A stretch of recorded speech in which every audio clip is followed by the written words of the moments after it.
Hello மக்களே, இன்றைக்கி செம்மையான ஒரு வேலை வாய்ப்போட தாங்க நான் உங்களை வந்து சந்திச்சிருக்கேன். யார் ப்ரொவைட் பண்ணுறா அப்படின்னு சொல்லி பார்த்தோன்னா நம்மளோட அரசாங்கம் தாங்க. இப்போதைக்கு ஜிஎஸ்டி அண்ட் சென்ட்ரல் எக்ஸசைஸ் இருக்காங்க இல்லையா, இவங்க கோயம்புத்தூர் ஆஃபீஸில் வேலை பார்க்குறதுக்கு நீங்கள் ரெடியாக இருக்கீங்க அப்படின்னா கடன்னு எடுத்து அப்ளை பண்ணுங்கள். அதுவும் இந்த ஒரு அப்ளிகேஷன் ஆஃப்லைன் தாங்க, ஆன்லைன் கூட கிடையாது.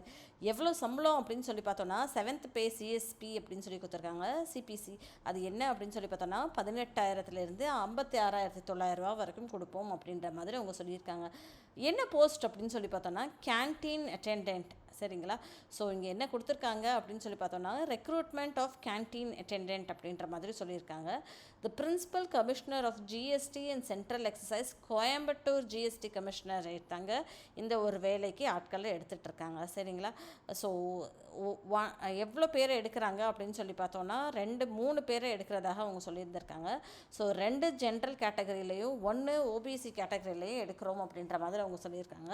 ஸோ பே லெவல் பே அப்படின்னு சொல்லி பார்த்தோம்னா லெவல் 1 அதில் மேட்ரிக்ஸ் அப்படின்னு சொல்லி மேட்ரிக்ஸ் அப்படின்னு பார்த்தோன்னா 7th சிபிசி அப்படின்ற மாதிரி கொடுத்துருக்காங்க. 18,000லேருந்து 56,900 வரைக்கும் கொடுக்குறோம் அப்படின்ற மாதிரி அவங்க சொல்லியிருக்காங்க. டீட்டெயில்டாக நீங்கள் இதை பற்றி தெரிஞ்சுக்கணும் ஆசைப்பட்டீங்கன்னா என்னோடய லிங்க்கை நான் டிஸ்கிரிப்ஷன் பாக்ஸில் கொடுக்குறேன், கிளிக் பண்ணிக்கோங்க. அதை போய் அப்ளை பண்ணுங்கள். அது எப்படி இருக்கும் அப்படின்ற மாதிரி சொல்லிடுறேன் நான்.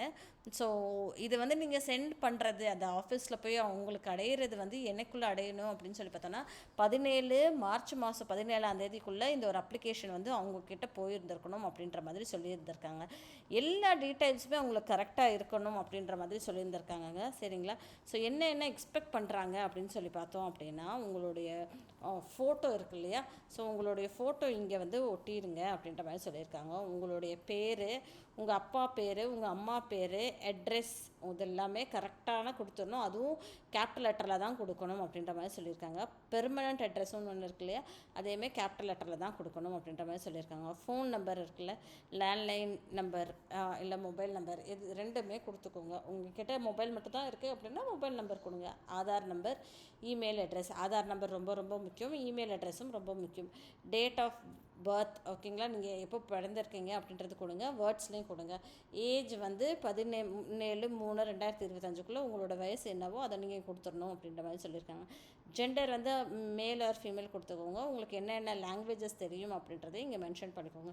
நேஷ்னாலிட்டி என்னன்றது கொடுத்துருங்க. அதுக்கப்புறம் என்ன படிச்சிருக்கீங்க, எவ்வளோ இயர்ஸ் ஆஃப் எக்ஸ்பீரியன்ஸ் உங்களுக்கு இருக்குது, எப்போ படித்து முடிச்சிங்க, இந்த மாதிரி எது இருந்தாலுமே இங்கே டீட்டெயில்டாக கொடுங்க அப்படின்ற மாதிரி சொல்லியிருக்காங்க. டிசைரபிள், வேறு ஏதாவது உங்களுக்குள்ள எக்ஸ்பீரியன்ஸ் இருந்தால் அப்படின்னா அதையுமே நீங்கள் மென்ஷன் பண்ணலாம் அப்படின்ற மாதிரி சொல்லியிருக்காங்க. கேட்டகரி அப்படின்ற பார்க்கவோ நீங்கள் வந்து ஓபிசியில் வருவீங்களா இல்லை அன்ரிசர்வ்டு கம்யூனிட்டி ஜென்ரல் கம்யூனிட்டியில் வருவீங்களா அப்படின்றதையுமே அவங்க டிக் பண்ண கொடுத்துருக்காங்க. அதே மாதிரி எக்ஸ் சர்வீஸ் மேன் கேட்டகரியில் நீங்கள் வர்றீங்க, சென்ட்ரல் கவர்மெண்ட் சிவில் எம்ப்ளாயி கேட்டகரியில் வர்றீங்க அப்படின்னா கூட நீங்கள் அதை இங்கே டிக் பண்ணிக்கலாம் அப்படின்ற மாதிரி சொல்லியிருக்காங்க. சரிங்களா? இதே மாதிரி சென்ட்ரல் கவர்மெண்ட் சிவிலியன் எம்ப்ளாயோ இல்லை எக்ஸ் சர்வீஸ் மேன் இருந்தீங்கன்னா அவங்களோட டீட்டெயில்ஸ் எல்லாமே இங்கே கொடுங்க அப்படின்ற மாதிரி சொல்லியிருந்துருக்காங்க. இது எல்லா டீட்டெயில்ஸுமே கரெக்டு அப்படின்னு சொல்லிட்டு உங்களுடைய பிளேஸ், எங்கே இருக்கீங்க, டேட்டு, தம்ப் இம்ப்ரெஷன் இல்லையா, லெஃப்ட் ஹேண்ட் தம்ப் இம்ப்ரெஷன், அப்புறம் வந்து சிக்னேச்சர் கொடுங்க அப்படின்ற மாதிரி சொல்லியிருக்காங்க. ஜென்ரல் இன்ஸ்ட்ரக்ஷன்ஸ் அப்படின்றதையுமே நிறைய இங்கே கொடுத்துருக்காங்க. இது எல்லாமே ரீட் பண்ணிக்கோங்க. ரீட் பண்ணிவிட்டு இந்த ஒரு போஸ்ட்டை வந்து நீங்கள் வந்து கம்ப்ளீட்டாக பார்த்துக்கோங்க. இங்கே என்ன கொடுத்துருக்காங்க அப்படின்னு சொல்லி பார்த்தோங்க. நேம் ஆஃப் த போஸ்ட் வந்து கேன்டீன் அட்டெண்டன்ட் தான். நம்பர் ஆஃப் போஸ்ட் வந்து 3. கிளாஸிஃபிகேஷன் வந்து நான் கெசட்டட்குள்ளே வருவீங்க. பே கிரேடு வந்து 11 இன் பே மேட்ரிக்ஸ்ன்ற மாதிரி சொல்லியிருக்காங்க. ஏஜ் வந்து 18லேருந்து 25 வயசுக்குள்ளே தான் இருக்கணும் அப்படின்ற மாதிரி அவங்க சொல்லியிருக்காங்க. ஏஜ் ரிலாக்ஸேஷனும் கொடுத்துருக்காங்க. ஓபிசினா லைக் 28 வயசு வரைக்குமே, எக்ஸ் சர்வீஸ் மேன்னாலும் 28 வயசு வரைக்குமே கொடுத்துருக்கலாம் அப்படின்ற மாதிரி சொல்கிறாங்க. சென்ட்ரல் கவர்மெண்ட் சிவிலியன் எம்ப்ளாயாக இருந்தீங்கன்னா 40 வயசு வரைக்கும் அப்ளை பண்ணலாம் அப்படின்ற மாதிரி சொல்லியிருக்காங்க. இந்தியன் சிட்டிசன் மட்டும் தான் அப்ளை பண்ண முடியும் அப்படின்ற மாதிரியும் மென்ஷன் பண்ணியிருக்காங்க. எஜுகேஷன் நீங்கள் வந்து 10th படிச்சிருந்தாலும் போதும்பா அப்படின்ற மாதிரி சொல்லியிருக்காங்க. அப்ளிகேஷன் ஃபீஸ் எல்லாம் எதுவுமே கிடையாது. ப்ராபேஷன் அப்படின்னு சொல்லியிருக்கோம் இல்லையா, கன்ஃபார்ம் ஆகிறதுக்கு முன்னாடி அது வந்து ஒரு 2 வருஷம் இருக்கும் அப்படின்ற மாதிரி சொல்லியிருக்காங்க. எந்த ஒரு எக்ஸாமும் கிடையாதுங்க. அதனால டெஃபினட்டாக இது வந்து டைரக்ட் ரெக்ரூட்மெண்ட் தான். போய் அப்ளை பண்ணிட்டு வாங்கிட்டு வந்துக்கோங்க, ஓகேங்களா?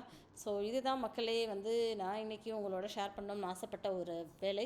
மறக்காமல் இந்த மாதிரி ரெகுலராக கேட்கணும்னு ஆசைப்பட்டீங்கன்னா என்னோடய சேனலை சப்ஸ்கிரைப் பண்ணுங்கள். தேங்க்யூ.